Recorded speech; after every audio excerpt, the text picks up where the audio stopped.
ګرانو هېوادوالو سلامونه نیکې هیلې احترامات د مظلوم غږ خیریه ټولنې مسؤله یم.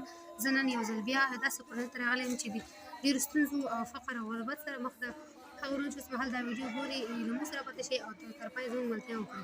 دی وي زړه زما د ټول جهان تور دی وي خو مور دی وي ژوند مې په سور اور دی وي خو مور دی وي زړه زما د ټول جهان تور دی وي خو مور دی وي.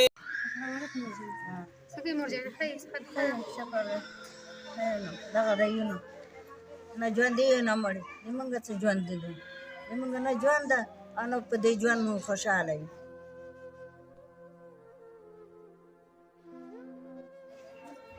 دا اتیمان پاتې دي راته دغه د ماشوم خرڅوم دا پیسې مې د بل چا نه ورته واخلې ما ځم ماشوم راوړه دا درته وخوټوم چې نفقه راته پیدا دې ژوند نه خو مرګ ښه ده نو چې به داسې ژوند او زه په زندګي کې چې لوی شوی یم د کور نه نه یم وتلی او نه شم وتی یم تورو تربور لرم نو نه شم تللی په سترګو باندې ړنده شوم د ډېرې جړاګانو به بدالی سترګې مې ړندې دي دومره پیسې نه لرم یو سترګې علاج وکړم دغه ته ناسته یم وړوکی زوی مې دغه ماشوم خرڅوي هغه راوړي یا 50 روپۍ ماشوم وخرڅوي په دې په تاسو به ګزاره کېږي په 100 روپۍ وکړي هماغه د ډوډۍ پیسې راوړي د ترکاري نه په 100 روپۍ کې څه شی یا 50 روپۍ هغه هم چې خرڅ شي که خرڅ نه شي بېرته حیوانانو ته ورکړي.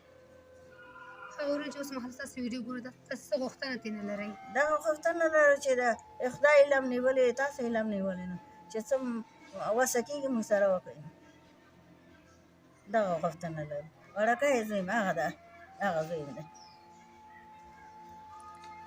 هغه هم عملیات شوی ده. ګرانو هېوادوالو تاسو د دې مورکې غږ واورېده چې دوی 100 روپۍ ماشوم راوړي او دوی پخوي خرڅوي چې دوی ګټه پکې کېږي او که نه لسګاډي باندې تګري او بیا خرڅوي. هغه ورونه چې اوس مهال د دې مورکۍ غږ واورېدو د تاسو څخه هیله کوم چې د دې مورکۍ سره مرسته وکړئ او دا اړینه کورنۍ ده ستاسو مرستې ته اړتیا لري. تاسو کولی شئ چې د دې مورکۍ ویډیو شیر کړئ هغه ورونو ته چې د دوی سره مرسته وکړي او تاسو خپله مرستې مظلوم غږ خیریه ټولنې ته واستوئ. تاسو کولی شئ خپلې مرستې زما واتساپ شمېرې لارې ما ته یې واستوئ. زما د واتساپ شمېره ده 080 شپږ شپېته شپېته 942. نور مو قیمتي وخت نه نیسم. خدای په امان الله مو مل.